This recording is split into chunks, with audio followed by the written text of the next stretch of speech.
ممبر رسول پر جلوہ فرما استاذ القرآن استاذ الحفاظ و استاذی حضرت حافظ قاری نعمان احمد صاحب قبلہ، ناظم بزم حافظ قاری زی سننے والی اسلام کی پردہ نشین ماں و بہنوں، السلام علیکم ورحمۃ اللہ تعالی وبرکاتہ۔ اگر بڑے بڑے لوگ آگے آ جائیں تو بہت اچھا ہوگا، کیونکہ ہماری محفل میں آنے کا مقصد صرف یہ ہوتا ہے کہ یہاں پہ کچھ آئیں اور آنے کے بعد جو کچھ سنا جائے یا بتایا جائے اس پر عمل کیا جائے۔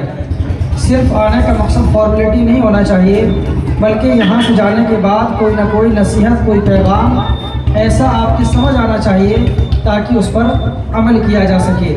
تو جو لوگ پیچھے بیٹھے ہیں براہ کرم، بڑا اچھے لوگ ہیں ترولی کے تو ماشاءاللہ، جو لوگ پیچھے بیٹھے ہوئے ہیں وہ آگے تشریف لے آئیں تاکہ یہ بچے بھی شیطانی نہیں کریں گے اور بغور سنیں گے۔ السلام علیکم ورحمۃ اللہ تعالی وبرکاتہ۔ الحمدللہ رب العالمین والعاقبۃ للمتقین والصلاة والسلام علی من کان نبیا آدم بین الماء والطین وعلی آلہ واصحابہ اجمعین، اما بعد فاعوذ باللہ من الشیطان الرجیم، بسم اللہ الرحمن الرحیم، وَلَهُنَّ مِثْلُ الَّذِي عَلَيْهِنَّ بِالْمَعْرُوفِ صدق اللہ مولانا العظیم، وصدق رسولہ النبی الامین المبین المتین الکریم الرؤوف الرحیم، وَنَحْنُ عَلَى ذَلِكَ لَمِنَ الشَّاهِدِينَ وَالشَّاكِرِينَ وَالْحَمْدُ لِلَّهِ رَبِّ الْعَالَمِينَ۔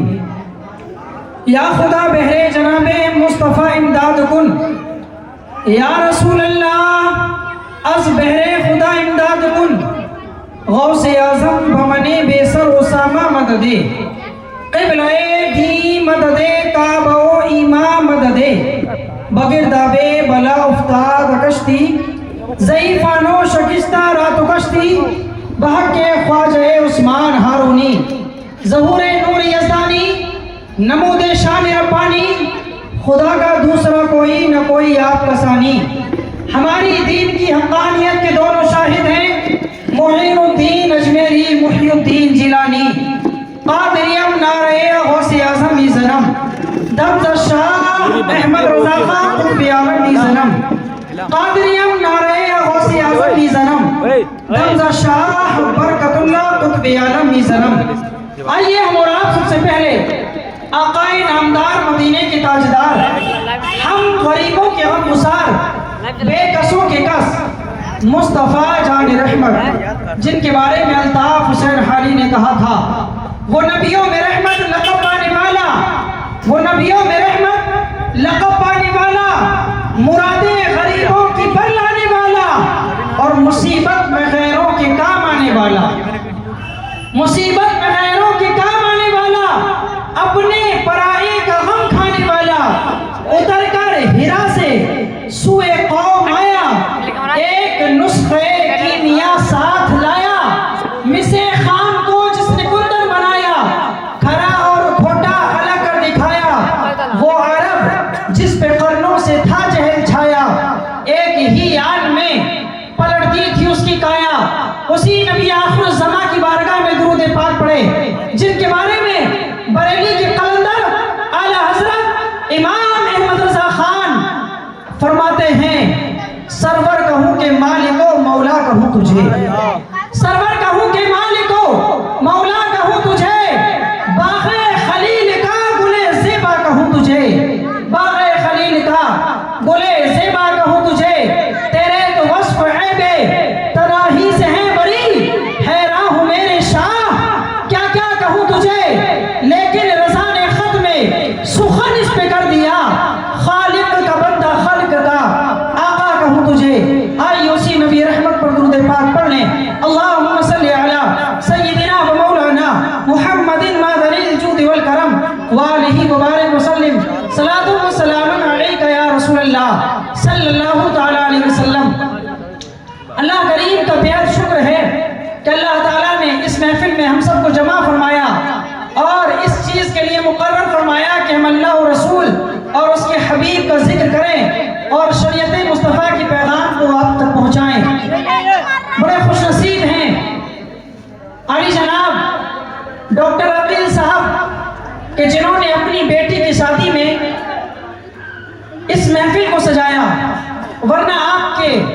اور آپ اس معاشرے میں دیکھ رہے ہیں آج کے حالات کیا ہیں کہ شادی کے موقع پر اللہ اور رسول کا ذکر نہیں بلکہ بیہودہ خرافاتوں کو کیا جاتا ہے۔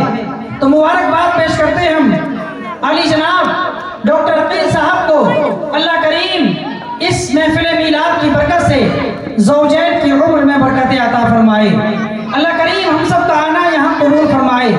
اللہ تعالیٰ نے قرآن کریم کو نازل کیا، آپ اگر میری طرف متوجہ ہو تو میں آپ کو کچھ بتانے کی کوشش کروں، اور صرف اگر آپ سننے کے لیے نہیں آئے ہیں، فارمیلٹی کے لیے آئے ہیں تو بتا دیں، پروگرام کو پورا بھی کر دیا جائے گا، ہے نا؟ یہاں زبردستی سنانے کا مقصد نہیں ہے، اگر آپ سنیں گے تب سنایا جائے گا۔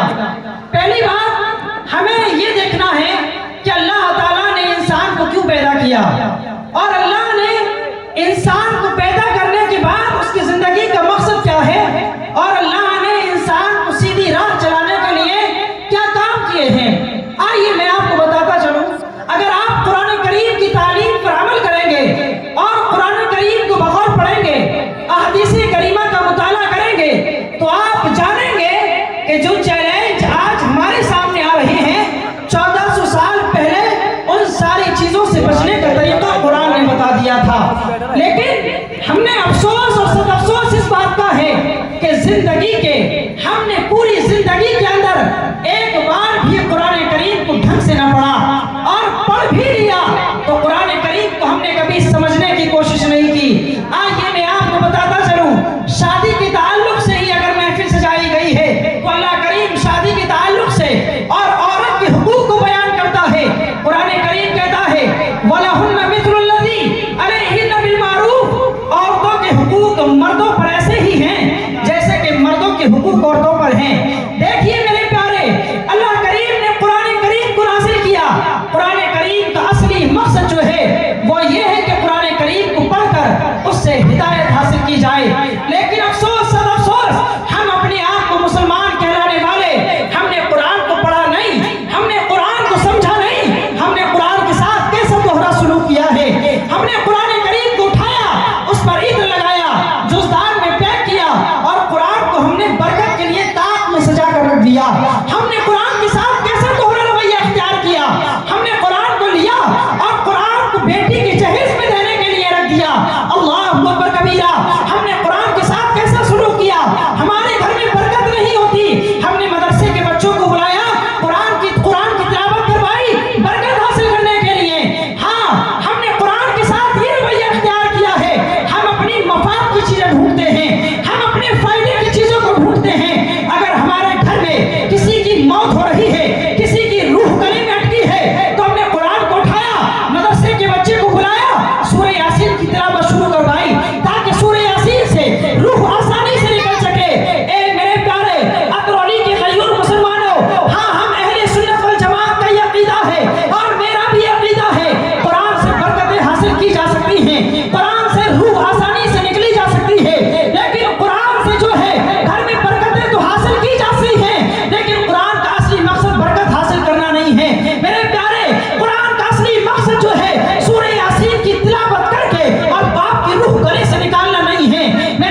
تو اللہ تعالیٰ کی بارگاہ میں عرض کیا اے اللہ تنہائی محسوس ہو رہی ہے. اللہ تعالیٰ نے حضرت آدم علیہ السلام کی بائیں پسلی سے حضرت حوا کو پیدا کیا سکون کی خاطر. اس نکاح سے سکون حاصل ہونا تھا، لیکن ہم دیکھ یہ رہے ہیں شادی ہونے کے بعد چند مہینے نہیں گزرتے کہ ہمارے گھروں کے سکون برباد ہو جاتے ہیں.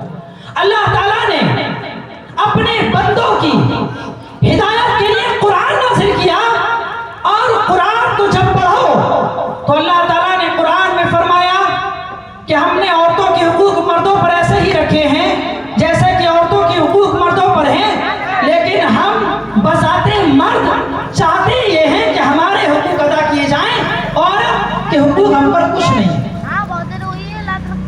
گھر کے سارے مسائل حل ہو جائیں گے اگر ہم نے قرآن کریم کی بات کو مان لیا. اللہ تعالیٰ نے انسان کی گناہوں سے بچانے کے لیے اور نسل انسانی کی بڑھوتری کے لیے اللہ تعالیٰ نے ایک رشتہ بنایا جس رشتے کو نکاح کہتے ہیں، اور ایک یہ عظیم رشتہ ہے.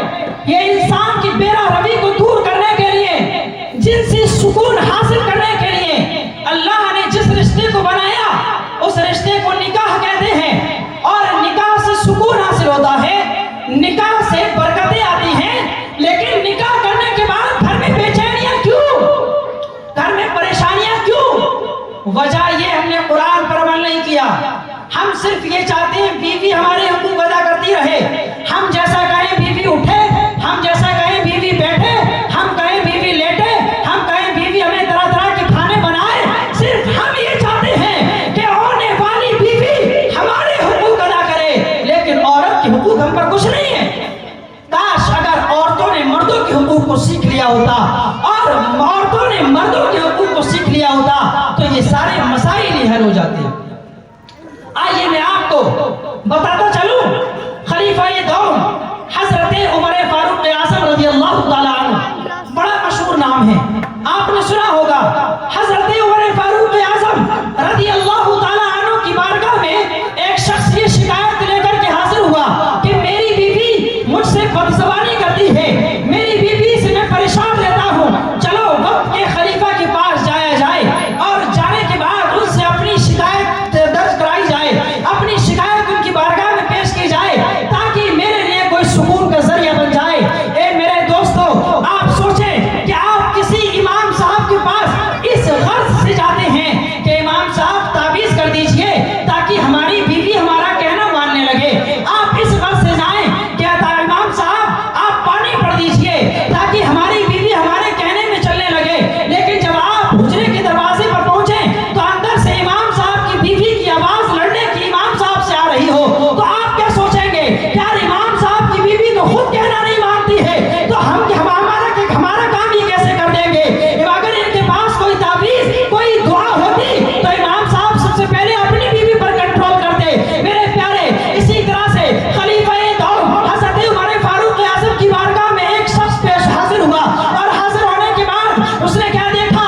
حضرت عمر فاروق کی بیوی جن کا نام حضرت ام کلثوم ہے، حضرت ام کلثوم کی آواز آ رہی تھی کہ وہ اپنے شوہر سردار حضرت عمر فاروق اعظم سے تیز آواز میں باتیں کر رہی تھی. اب یہ شخص حضرت عمر فاروق اعظم کے دروازے پر پہنچا، اور پہنچنے کے بعد جب اس نے حضرت ام کلثوم کی آواز سننے کے بعد واپس چلا آیا. واپس جب پہنچا خادم نے حضرت عمر فاروق اعظم کو بتایا، اے خلیفہ تمہارے دروازے پر ایک شخص آیا تھا اور بنا کوئی بات بتائے چلا گیا ہے. حضرت عمر فاروق نے اس کو بلایا اور بلانے کے بعد کہا، بتا تو کیسے آیا تھا، بتا تیرے آنے کا مقصد کیا تھا؟ تو اس نے کہا تھا، اے وقت کے خلیفہ حضرت عمر فاروق اعظم، میں تو اس لیے آیا تھا تاکہ جو ہے میرے درد کا مداوع مل جائے. میں اپنی شکایت لے کر کے آیا تھا، لیکن میں نے دیکھا تمہاری بیوی تو خود تم سے تیز آواز میں بات کر رہی تھی.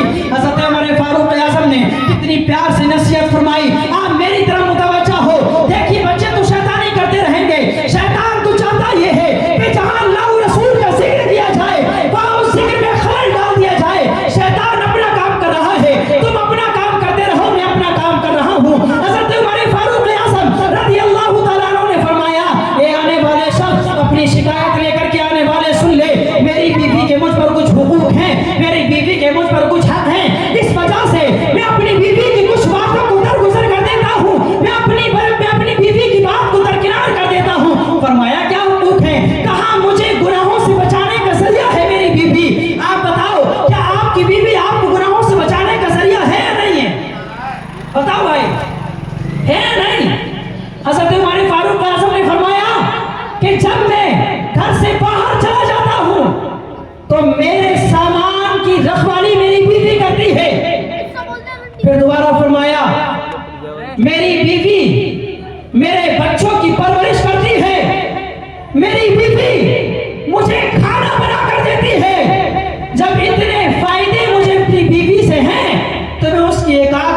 درگزر کیوں نہ کر دوں؟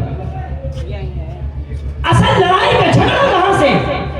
اصل لڑائی کا جھگڑا یہ ہے، مرد یہ چاہتا ہے کہ صرف میری بات سنی جائے، عورت کی بات نہ سنی جائے. اور آج نعرہ تکبیر، نعرہ یا رسول اللہ صلی اللہ تعالیٰ علیہ وسلم. میں عرض کر رہا تھا حضرت عمر فاروق اعظم نے آنے والے انسان کو نصیحت کی، اور کیا مدنی پھول عطا فرمائے کہ دیکھ میری بیوی سے مجھے سکون حاصل ہوتا ہے، میری بیوی مجھے گناہوں سے بچانے کا ذریعہ ہے، میری بیوی میرے بچوں کی پرورش کرتی ہے، میری غیر موجودگی میں میرے مال کی حفاظت کرتی ہے. تو اے ابرولی کے غیور مسلمانوں، جتنے فائدے حضرت عمر فاروق اعظم کو اپنی بیوی حضرت ام کلثوم سے تھے، اتنے سارے فائدے تمہیں بھی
ہوگی میں اس عورت سے شادی کر لوں گا. ہر سال وہ تلاش کرتا رہا, اس کو 25 خوبیوں والی وہ عورت نہ ملی. ہر سال ایک خوبی کو کٹ کرتا رہا, ہر سال ایک خوبی کو کٹ کرتا رہا. جب 49 سال کا وہ ہو گیا, اس کو 25 خوبیوں والی کوئی عورت نہ ملی, تو اس نے صرف ایک شرط رکھی کہ عورت ہو زندہ ہو, میں اس سے نکاح کرنا چاہتا ہوں. میرے پیارے, اللہ کے نبی نے کتنی پیاری نفیس تعلیم ارشاد فرمائی کہ اگر تمہیں اپنی بیوی کے اندر کوئی خرابی پر نفرت ہے تو کوئی نہ کوئی چیز ایسی بھی ہوگی جس سے آپ محبت کرتے ہوں گے. تو میرے پیارے, آپ کا گھر اسی بنیاد پر چل سکے گا کہ آپ اپنی بیوی کی غلطیوں کو اگنور کرتے رہو, ان کی خوبیوں کو ہائی لائٹ کرتے رہو, ان کی خوبیوں کی تعریف کرتے رہو. انشاءاللہ چند دن گزریں گے, جو کمیاں تمہاری بیوی میں ہیں وہ کمیاں بھی دور ہو جائیں گی. اور اگر کمیاں میرے پیارے ہو بھی تو آپ اس پر صبر کر لیں. اللہ کے نبی صلی اللہ علیہ وسلم نے ارشاد فرمایا کہ اگر کوئی شوہر اپنی بیوی کی خراب عادت پر صبر کر لے گا, اللہ تعالیٰ حضرت ایوب علیہ السلام نے اپنی بیماری پر جتنا صبر کیا تھا اللہ نے اس کا اجر دیا, اتنا ایک مرد کو ثواب دیا جائے گا. اور فرمایا اگر کوئی بیوی اپنے شوہر کی خراب عادت پر صبر کر لے گی, اللہ کے نبی فرماتے ہیں حضرت آسیہ نے ایمان لانے کے بعد جتنی مصیبتیں اٹھائی تھی اتنا اجر اس بیوی کو مل جائے گا. میرے پیارے, اسلام کتنا اچھا مذہب ہے. اگر خوبیاں ہوں تو ثواب ملے گا, آپ شکر کریں گے تو ثواب ملے گا, آپ صبر کریں گے تو ثواب ملے گا. میرے پیارے, آئیے میں آپ کو آخری بات بتا کر کے اپنی بات کو ختم کرتا ہوا چلتا ہوں. ایک اللہ کے ولی ہیں جن کا نام ہے حضرت ابو الحسن خرقانی رحمۃ اللہ تعالیٰ علیہ. حضرت ابو الحسن خرقانی اپنے وقت کے بہت مشہور و معروف ولی ہے. دیکھیے, جب کسی کی ولایت کا چرچا ہوتا ہے یا جب کسی کے بارے میں یہ پتہ چل جاتا ہے کہ وہ انسان نیک ہے, لوگ اس سے ملنے کے لیے جاتے ہیں. حضرت ابو الحسن خرقانی رحمۃ اللہ تعالیٰ علیہ کی جب ولادت کا چرچا ہوا, ولایت کا چرچا ہونے کے بعد میرے پیارے, اس وقت کے ایک مشہور فلسفی حضرت ابو علی سینا قلندر ان سے ملنے کے لیے چلے. سوچا کہ چلو وقت کے ولی حضرت ابو الحسن خرقانی سے ملاقات کر لی جائے. لیکن میرے پیارے, جیسے ہی حضرت ابو الحسن خرقانی پہنچے تو کیا دیکھا کہ انہوں نے آواز دی, اے ابو الحسن خرقانی آپ باہر آئے. اندر سے آواز آتی ہے, آپ کس کی بات کر رہے ہیں؟ کہا میں اس شیخ کی بات کر رہا ہوں جس کی ولایت کے چرچے ہیں. اندر سے آواز آئی, آپ جس کو شیخ کہہ رہے ہیں وہ زندیق ہے, وہ مکار ہے, وہ جھوٹا ہے. اللہ اکبر کبیرہ.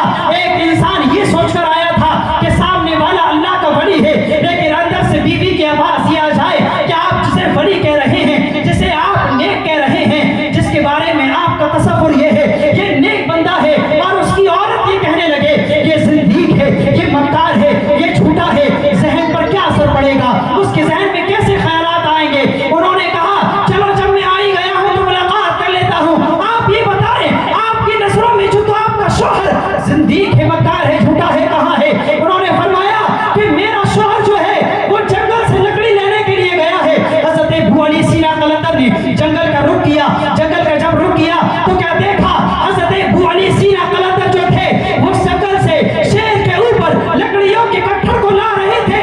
اللہ اکبر کبیرہ. حضرت ابو علی سینا قلندر نے جب دیکھا حیران ہو گئے, شوق رہ گئے, کہنے لگے اے ابو الحسن خرقانی تمہارے دروازے پر گیا تھا تو تمہاری بیوی نے تمہیں جھوٹا کہا تھا, تمہیں مکار کہا تھا, تمہیں زندیق کہا تھا, لیکن کیا بات ہے کہ تمہارا شیر غلام ہے. تو حضرت ابو الحسن خرقانی نے کہا تھا اے ابو علی سینا قلندر, اگر میں اپنی بیوی کے خراب زبان پر صبر نہ کرتا تو آج یہ شیر میرا غلام نہ ہوتا.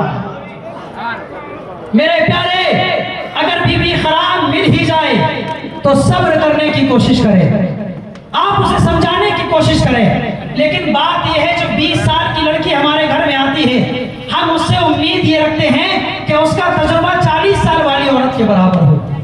جو ایک ساس پوری زندگی میں نہیں کر پاتی, وہ ساس اپنی آنے والی بیوی سے 20 سال کی عمر میں یہ توقع رکھتی ہے کہ گھر کے کام آتے ہی سارے کام یہ سنبھال لے.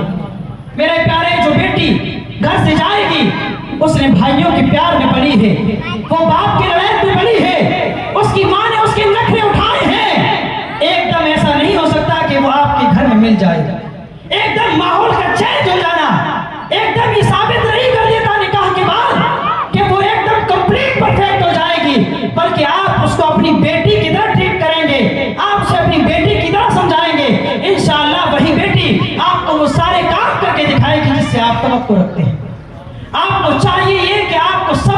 ہوگا، آپ کو صبر و تحمل کا پیکر بننا ہوگا، تب کہیں جا کر کے یہ گھر چل پائے گا۔